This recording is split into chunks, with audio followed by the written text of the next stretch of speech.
Hi, welcome to Room to Grieve Podcast. We're your hosts, Karen and Bec. Grab yourself a cuppa, find a comfortable spot, and we'll journey through grief together. Hi. Buenos dias. Oh, yeah, you're in Spain. Yeah. Sunny Spain. It's sunny here. It's 24 degrees. It's probably sunnier there than it is here, to be fair. Oh. Yeah. I'm sorry, I've got my Spanish hair. It's not been washed in 6 days. If I take my clip out, it will just stay up there. Oh, It's you matty. mean... I just look shit on every angle. Just left No, it you now. look fine. Anyway, I've got something to impress you with. Are you ready for this? Are you ready? I'm scared. Oh, look at my lemons. They do look good. They are whoppers, aren't Are you sure they? they're lemons or melons? Oh, they're lemons. Oh, They're they're lovely. massive. They smell beautiful. So, Impressed. Thought you'd be impressed with that. Yeah, like them. Sticky. Yes, so here, enjoying the weather nearly. Yeah. And 1st of May today, so ever nearer, aren't we? Yes. Yeah. I thought of that this morning. As soon as I woke up this morning, the 1st of May, I thought, I know exactly what's going through Bec's mind. Yep. Hate the 1st of every month. So, yeah, it'll be a downward spiral for me, I think, for the next month. Although I don't feel too bad. Like, I still feel a lot more positive than I did, a few months ago. So that's good. Yeah. It's just exhausting, though, isn't it? Mm. It's exhausting, constantly fighting with reality. Yeah. It's like having to switch parts of your brain off just to function. Because if you don't, you can't function. It's like, I was looking for a list to bring to Spain to do the pebbles in. And I have a habit of writing in old diaries, because I like using up the pages and then ripping them out. And just before I come, I picked the wrong diary up. Oh. I glanced for literally seconds at one page. And it was a page with all the meds. It was a morphine doses. It's when she was being fed by the tube and what times I put the food in and her oxygen levels. And it absolutely floored me. That's just by 1 second of letting that into my brain. And it's just, it just takes you right back to that day of that time. Yeah, of course it does. And it took me a whole day to recover from that 1 second of looking at something. And I think it reminds you as well, because as much as we never forget about the kids, you do forget about those things. Yeah. I do, like I don't spend all day thinking about, no meds and stuff like that and hospices and things. Yeah. I spend all day thinking about the fact that I miss him and he's not here. Yeah. And then, like you say, then those things just impact it again, and it just makes it like, oh my God, they really did suffer. It really was hard. It just, by keeping that out of your head, it drains you, I think. And I think that's where the exhaustion comes in. Yeah. Of trying to function is, they say you've got to lean into it. Yeah. We know that. We know that you have to lean into it and you can't ignore it all the time. But you've got to function. I mean, you can't someday, people have got busy lives. They've got to go to work. They've got families. They've got, everything, all the pressures of everyday life. You can't just ring work and say, oh, I'm leaning into my grief today. I'm not going to come in. You can't do that. You can't know. I mean, it would be a nice situation if you could, right? Yeah. If employers understood that a little bit more. And I mean, I work for the civil service, so, I'm a little bit luckier in that I could do that, I think, if I wanted to. I don't, because I'm also conscious that I don't want to take the piss at work. And so I feel uncomfortable doing that. But I think I could do that. Employers need to get better, the whole system. Well, if you're working for, it's okay saying employers need to get better, but if you're working for a small company, like I was a family-run company, you can't just be off. Yeah. if you're self-employed, you can't be off. Just be off, no. And, there's so many people that don't have the luxury of just saying, oh, I'll just ring in sick today. Yeah. And it's like going back, I'm going to be politically, is it political? Bringing the King's speech up yesterday. He did, I wish I hadn't watched the news. It actually quite annoyed me. And I've nothing against the royals or anything. I love the royal family, but it was a little bit, I don't know. I don't know whether you happen to see it, because I know you don't. You like me. No, you don't I just saw it come up on social media, but so I don't know whether I saw as much as you did. But the parts of it that I saw felt, for me, almost a little bit toxic positivity towards cancer, in that he focused on the positives, and everybody was like, "Oh, it's great that he's raising awareness towards cancer and all the rest of it, and that cancer doesn't discriminate." And that's true. And even the King can get cancer. It doesn't, it doesn't discriminate. And I appreciate the awareness it raises to that, but the way that he was like, it was a profound experience or something that brought about compassion and all the rest of it, that just felt to me like, why are we having to focus on the positives? Cancer's shit. There is nothing good about cancer. Why can't he just say, it was a really tough time, and it brought along its own problems and its own mental health challenges and its own grief and all the rest of it? Why does the focus have to be on the positives that he found in it? It's like, what angered me was the fact that he wouldn't have the same situation as us. He wouldn't have had the same experiences. He wouldn't be like my friend who it's Thursday today. On Tuesday afternoon, she went for an X-ray Tuesday morning. They told her to go to A&E because she had fluid on her lungs. On Thursday morning at 1:15, she finally got a bed on a ward. Shocking, isn't it? This is somebody who's had cancer, who's living under the cloud of cancer, who has got fluid out of lung cancer, who's now got fluid on her lungs, and they said it needed dealing with urgently. And she sat for hours and hours and hours. Or days on a trolley in a ward, yeah. Oh, she didn't even get a trolley. She had a chair for over 24 hours, was just sat on a hard plastic chair. And she finally, after 2 days today, had a shower. So did the King do that? No, that's what I mean. Like, he doesn't focus on the hard times, right? No. And I think that people that haven't been touched directly and impacted directly by cancer don't fully understand. And the same with death, they don't fully understand. And by the King giving speeches about how it's a profound experience that brings out great compassion, and again, it's just idealizing it, isn't it? It's making it to be like, well, it's not all bad, because some good things do come from it, but the reality is it doesn't. No, I thought of that time for 18 hours that I was sat in A&E with Emily, a terminally ill child in A&E.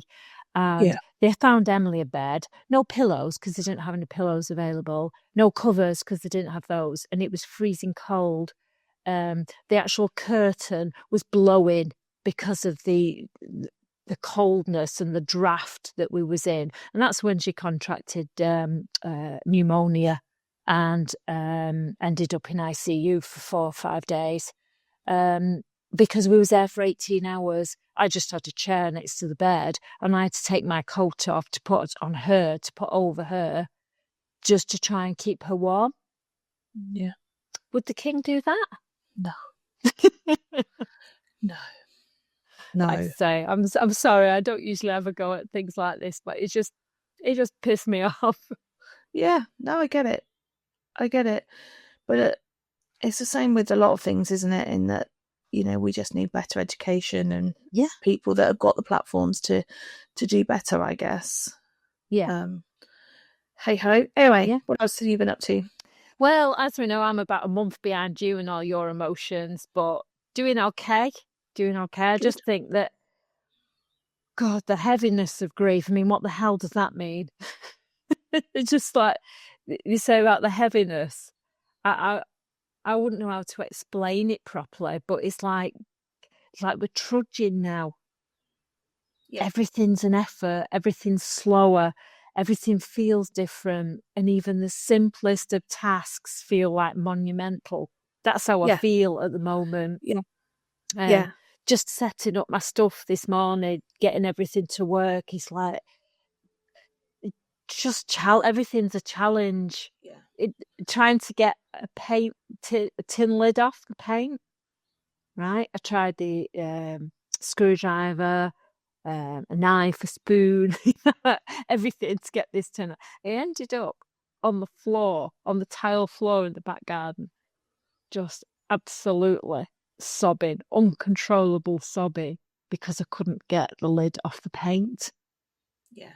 And I just thought, I don't want to be a victim. I don't want to be a mad ass, and I don't want to think, woe is me. And I just sat there crying. There was snot and everything. Couldn't control myself right. His right state. And I reminded myself, my husband actually reminded myself, but you could never get lids off tins of paint. You've been like this since I've known you for 20 odd years. He said, you usually just throw them away because you can't get the lid off again. And I thought, yes, right. So we are functioning, but we are functioning different, aren't we? And it's like we talk about trying to function normal, but this is our new normal. Failure is a big thing that keeps coming up in my mind a lot at the minute. Just everything just feels like I'm just not good enough. So then I just feel crap that I've failed. And I don't know why I'm putting so much pressure on myself to. Yeah. And I can see you doing it, and I can tell you that you're doing too much. You're doing this. Why do you have to do 20 things? Why can't you just do one thing? I know. It's weird. It's weird. A lot of my issues at the moment is around failing other people. I have this panic at the minute about not doing enough for other people. And I don't know whether that stems from, I don't know, just everything that's happened. I just don't know. I've got this innate thing that I just want this perfect world. And it's, I don't know, a bit of a control thing, I think. I don't know. It's weird. Yeah. I know what you mean a little bit. I've been sort of, not people that I know, I've distanced myself still from most people, but strangers I don't want to let down. I was thinking the other day when I was put 4 rocks out yesterday, and then I've done a pot for my friend Jodie. She lost Liam, her son, who was in Emily's class, and absolutely heartbreaking. I've been doing Liam's. I started Liam's pebble quite a while ago, and every time I pick it up, I just sob, just cry my eyes out. I think, right, but then Jodie, Liam's mum, her mum died suddenly, and last year, and it was like, what more can a family take? Yeah. She was an absolute lovely, lovely lady. She used to take the kids to school for all the grandkids, and she was young. She was like fit, healthy. I just died. So instead of doing her a pebble, I thought I've painted some pots. So I did a pot, and it's dead cute, it's lovely. So I put some artificial flowers in. I thought I'll put Liam's pebble next to hers, and then I thought most people call them rocks. Like I call them painted pebbles, but most of people call them rocks. And I thought siblings rock, and I thought, these pebbles, they should have the siblings. I should now do rocks for the siblings. Do you know what I mean? And I'm thinking, oh my God, I'm letting siblings down. I'm letting all the siblings down. We know they're the forgotten grievers. They should be included in this. And I'm thinking, I better get a bigger heart. I mean, the local authority, the the local mayor, he's going to be coming out doing an opening. It's going to be red tape and everything involved now because. Oh, it'd be awesome. Yeah, but So I know what you mean about letting people down, thinking we talk about this. Oh, we don't talk about siblings nowhere near enough. And it's, where'd you stop? Yeah. There's so much to it, isn't there? Yeah. And yet we're surrounded by all these people and yet still feel lonely. Yeah. I mean, but that comes back to grief being so individual and unique, isn't it? And, that's why it's really important that we don't compare each other as much as, like we just said, there's lots of commonalities between things. It is okay that whatever you go through is different, right? Because, we're both, as much as we both have similarities, we're both very different. Yeah. I mean, I always feel better when I've spoken with you, but the only person in the entire universe I want to speak to is her. Yeah. And I can't. Yeah. She is the only voice I want to hear. Yeah. And I got my phone out to play a video just so I can hear her voice. Oh, I can't do that at the minute. I sat there looking at the triangle. You press play. Couldn't press it. Just sat there looking. No, I can't do that. Then, because I've done that, I then can't function for hours. But I'm desperate to hear a voice. No, I get that. But people that don't grieve is just, I don't think friends and family don't get that loneliness and that yearning, and just the one thing we will never ever have now is the only thing we want. It's like your hairdresser the other day. Yeah, I was quite surprised. Lovely guy, really empathetic guy. Usually we're really on the same level. And he normally really gets things. Like I say, he's normally quite an empath. He's quite sensitive and he understands emotions and people, and he's quite spiritual and all of that. And then, so then for him to say this really surprised me. But he kind of said that he'd got a friend who, is quite a social presence on social media and all the rest of it. And this person was quite a life and soul of, and then all of a sudden this person's mum's died completely out of the blue. And this person started posting sad stuff, like sharing all the poems and the memes and stuff that we all do about, grief and how sad he's feeling. And he said, it's been nearly a year now and he's still posting sad stuff. He was like, when's he going to get better? And when you think, he's not, mate. Like, he was like, yeah, but surely there should become a point where this just needs to stop.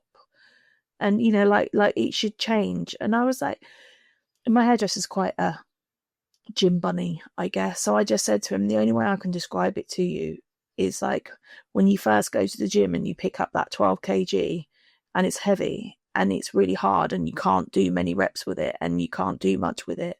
And then over time, you carry it around a little bit more and you do more reps and you do more weights with it. And then, it gets a little bit easier to lift and it gets a little bit easier to carry. I was like, that 12 kg, that's your grief. I was like, it doesn't change. It stays the same weight. It stays the same intensity. It doesn't change. It's not that your grief gets any better. He just has to learn to carry it around a bit better. He has to, get stronger at fitting it in his life all the time. And he was like, oh, he was like, I get that. He was like, I hadn't even thought about it like that. He was like, I just thought that, you dealt with it and moved on. He was like, at what stage? And I was like, there is no stages. There is no stages. We need to do so much more education because people just don't get it. And I've said a million times before, I didn't get it. So I'm not calling anyone out because I was one of those people, before I was here. Like I said to you, like Tasha, my best friend, her dad died when we were 17. And I now think, God, I was a shit friend.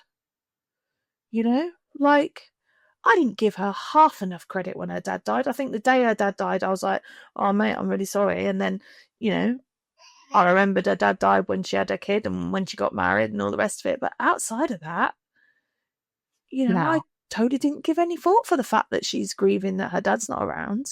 You just don't, do you? It's until you, because we've never, I don't remember my mum and dad ever talking about death, or it was hidden from you.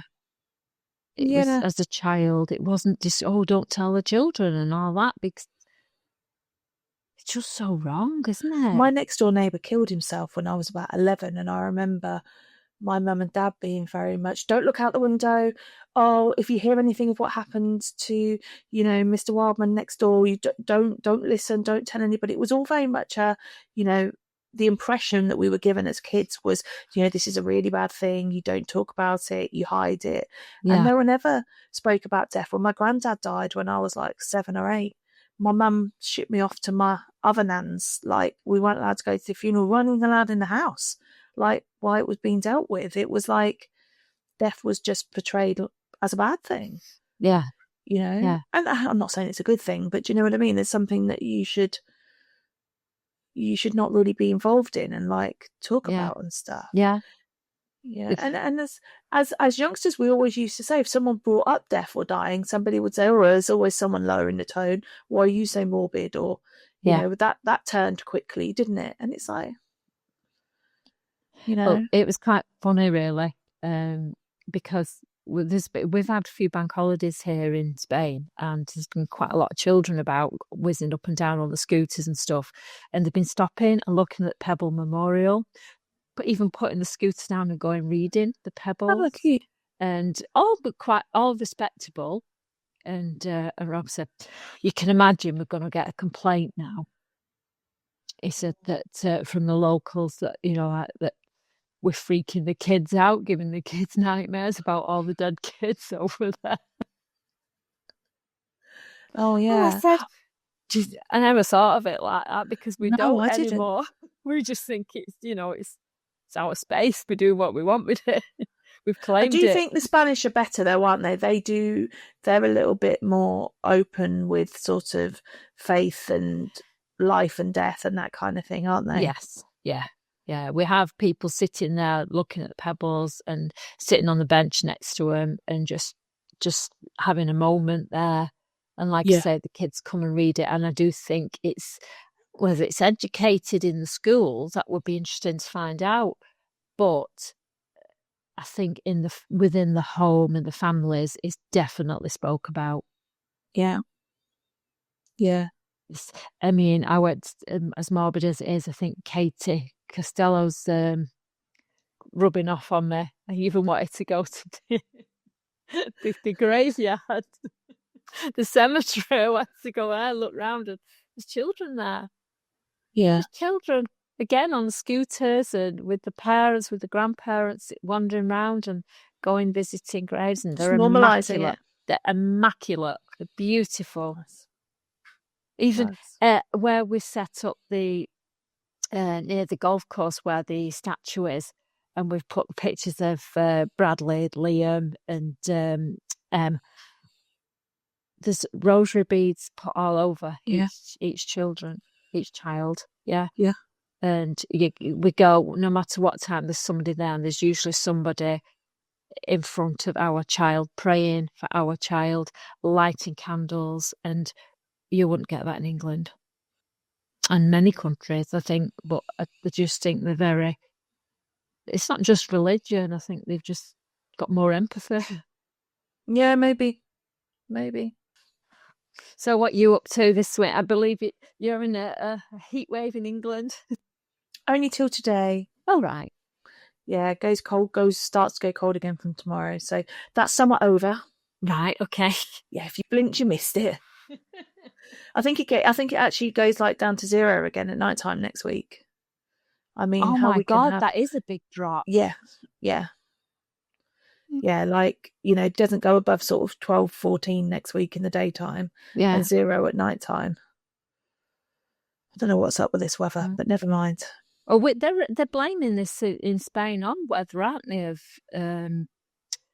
this outage. There's a few theories going around, but they're saying it's a solar thing or to do with the weather or whatever. I mean, for Spain, Portugal and parts of France to be without power for so long and no real explanation. I know, it's a bit weird, isn't it? It was a bit weird. We were really affected at all. I mean, some people we had a friend who was stuck in the lift for hours and hours. I'd have shit myself. Yeah. I'd have had a proper panic attack. So we was absolutely brilliant, but our next door neighbour, he didn't know that obviously that everybody was out. So he opened his power box and flicked all his switches and left them off. Oh. So it came back on about 8 hours later and he didn't know. So he was sat in the dark. No. Oh, what's he like? It was right. So it came back on about 7 o'clock at night. It was 10 o'clock the next morning before we'd realised. Oh, bless him. I had to do some cooking for him and everything, you know, like my stuffed potatoes, and I have them stacked in his freezer. I think he ate them all in one day. What, just in case they all went off? I got ruined. Yeah, it was. We weren't really affected, like I say. We had no Wi-Fi or anything. It affected me because I couldn't text you. I know. It was a bit. It was a bit like that's all I kept checking. My phone was on because everything. We had no fuel because we've got friends or family in. We was worried about him because he's on oxygen, and we think, should we go drive down see if we can go and get some oxygen? We couldn't drive just down the road because there was no fuel. Yeah. It's just little things like that you don't think of, isn't it? You think, yeah, oh, there's no electric, but it affects so many things. Yeah. I was kept checking the news. I was like, God, is it back on yet? She's not messaged me. Let's go for it. We had to go buy a paella pan so we could cook outside on the barbecue. You know, I wanted a giant one, my son. So we went to this shop. Everywhere was supposed to be closed because it was half day that day. It was another bank holiday, but the shops couldn't close the doors because they're all electric. Oh, yeah. A lot of them were electric. So we went to the shop and it was cash only, and you had to get your torch out to go and find things. And the Chinese people that run the shop, and she said, "We sleep here tonight." Oh, she said, "We sleep here." So they had to sleep where the doors were to stop people from looting the place. Yeah. God, yeah, like you say, you don't think about stuff like that, do you? No. Crazy. No, it wasn't fun for everybody, but it really didn't make any difference for us. We just ate outside. Luckily, we had everything we needed. So, yeah, well, you just been to the shop because I was literally just texting you and you're in the supermarket, and then you like disappeared, and I was like, "Where's she gone?" And then it popped up on my news that you'd got no power. Where's she gone? I know. I was like, "Hang on, she's gone quiet." I think Rob said, "It's quiet without Bec, isn't it?" Mothering bugger. Well, he was texting me too. I was texting you both. Yeah. You know what? He was texting you from bloody supermarket. He was texting me whether he got the right stuff for the Negronis. Yeah. Yeah, he got the right stuff. Priorities. Easing into the Spanish life. I was thinking of Chinzano lemonade for my breakfast. Nothing else to do. Yeah. No power. I thought I'd start off with cornflakes and Chinzano lemonade. Then I realised I've no ice. But got lemons. Got good lemons. So what are you up to now then? Not a lot. I'm going to pick weekend. my nephew up tomorrow. Yeah, going to pick my nephew up tomorrow. He's 13, so got him for the weekend. So that'll be nice. We'll do some things. And your brother's quite posh, isn't he? So, are you not? Have you been warned you're not allowed to swear? Yeah, I'm not really allowed to swear. Nathan doesn't really watch TV or play on the computer and stuff like that. So I'm going to have to actually like be present and entertain him. And he goes to a really posh private school. So I'm going to go and pick him up from his friend's house around the corner because I don't think they'll let me in the school. Oh, God. My nieces used to say that when my mum said with Brandon and Adrian, he wasn't a granddad, but he was their granddad. They say, which car are you coming in? Because they had a fancy school, we used to call it Hogwarts. And what time are you coming and which car? Well, they've only got one car. They don't go pick from the garage and think which one should we go in today. We'll use a Lamborghini to pick the girls up. Yeah. So yeah. But no, that'd be nice. So we're going to do some bits and bobs over the weekend. Okay. Are you meant to see Megan's baby? Went to see baby Grace yesterday. She's the tiniest little thing. She's so cute. She didn't wake up, but she's so cute. So cute. But I must admit, the madman's arrived to me. I won't wake up at all. Yeah. Literally, she woke up as we left. As I said, I've got to go now. She opened her eyes. She literally did keep doing that. She was like, oh no, they're still here. Still they're loud. Yeah. They're big and loud. Yeah, but she was dead cute. So that was nice. Not really done anything else. I feel like it's all a bit meh, really, you know. I'm trying really hard with balance. I know you love the word. Yeah.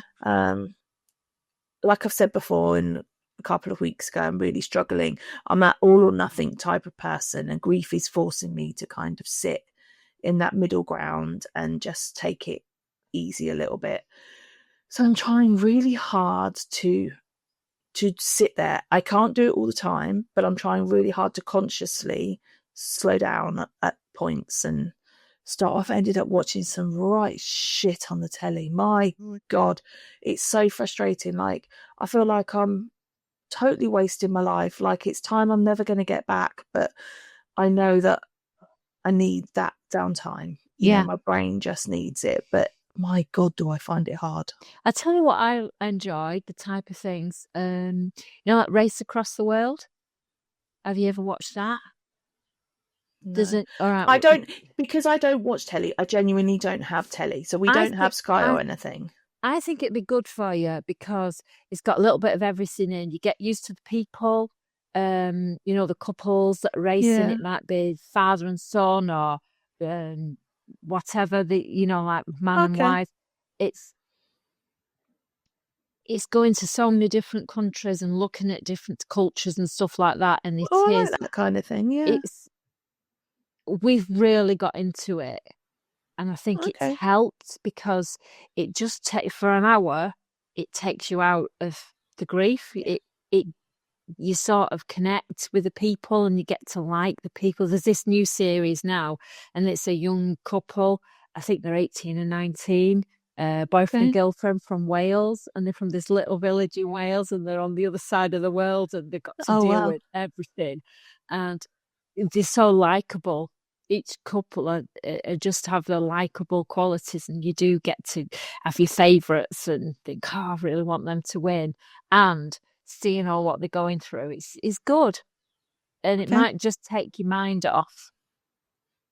Shit. But yeah, I don't really know much else. What? Who you said? Well, I was watching Amanda Land, and she has what the hell is Amanda Land? Is that like a reality TV show? No, it's the spin-off from this other comedy series, which was Motherland, and she's one of the mothers. It's all about the mothers having hectic and, you know, like dealing with childcare and this. It's quite funny, actually. And this Amanda Land is a spin-off, and she has this social media thing, and she has a ring light, and she goes, I need another ring light for my hands, and like, and Rob looked at you and went, oh my God, she's you. She's so not right. I'm gonna have to watch it now. She's like, she has, you know, she's immaculate and everything. I mean, she doesn't sit there with her pajamas on like we do with no makeup half the time. Not done my hair in 5 days. Right. So, but then when anybody says now, and I said, oh, we've got a podcast, and I always think of him saying that I'm this woman. Like, you know, as if we're something we're not, you know, like influencers. Oh, we'll never be influencers. We'll never influence anyone. But, I sort of, when we watch it, it's funny. You need to watch that as well. Yeah. Yeah. Will do. Right, so, very short one this week. We've got a guest next week. It'll be a longer one next week. We've got a few guests coming up, so we just wanted to check in, really, didn't we? We did. And I suppose if there's anything anybody wants us to cover, then just let us know. And, we can chat about how we feel. I mean, all we can ever do is tell you how we feel and it from our point of view. But, we can try and find guest speakers if there's a specific topic and things, can't we? Yeah. Yeah. What was going to say then? Don't know. No, it's gone. No. Grief. Grief. It was important as well. No, let's go. Yeah, grief. No. Shit. Are we waiting to see if it comes back? No, we won't be here all day. Okay. Right, well, I'm going to go and enjoy the sunshine. Good. I'm going to go on the roof and paint. Nice. Yeah. Nice. Not painting pebbles today. I'm painting walls today because it's been that windy here. Really? Yeah. I think my washing blew off the line. It was about 4 villas down. I had to go and get it. Why don't nice things blow off? My big knickers, my big knickers have gone grey in the wash. Why did they have to blow over? I was going to say, they're not mine, but I needed the dress that was with her. She said, these yours, love? I thought, oh, shit, why did it have to be them? Honest to God, they were knickers that I got from Costco that are dead comfy, right? Proper. I put them on, Rob went, what the hell are them? And why are they back and shit grey? I went, well, they were white originally. They actually come right up to me waistband. Oh, I love pants like that. I love them. They're so lush. They're so comfy. And they hold everything in. They took your rolls of fine. Yeah, they blew off the line. But like I said, I got this new dress from Motor City, dead cool. And Motor City's like where all the old biddies go. I love it. You get a whole wardrobe for about €30, including your shoes. Yeah, so I got this dress and I really like this particular dress, and that went with the knickers. So I had to, I wanted the knickers. I wanted the dress, so I had to claim the knickers as well. Yeah, but never mind. But that's a whole different story. It's nothing to do with grief, my knickers, is it? Thanks for sharing that. Yes, that's all right. Literally airing your dirty laundry. Yes, yeah. Well, they're clean. Oh, dear. Right, so have a good day. You too. Have a good weekend.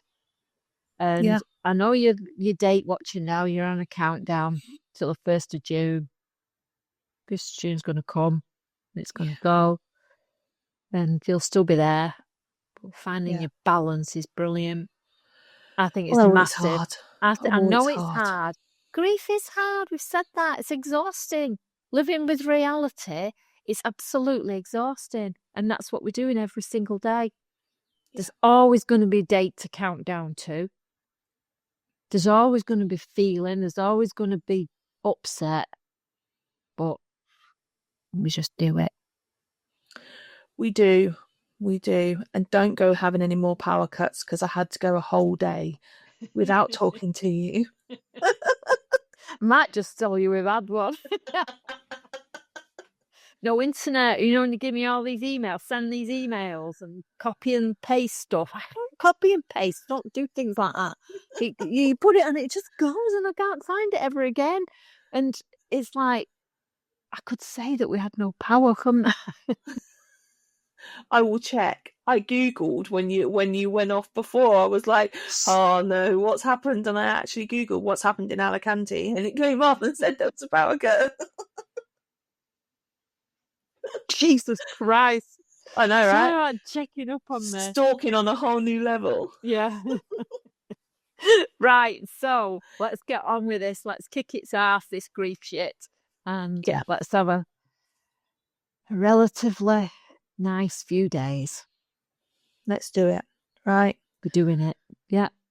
So grab yourself a cuppa. Find a comfortable spot. And let's journey through grief together. Together. Thank you. Thank you very much.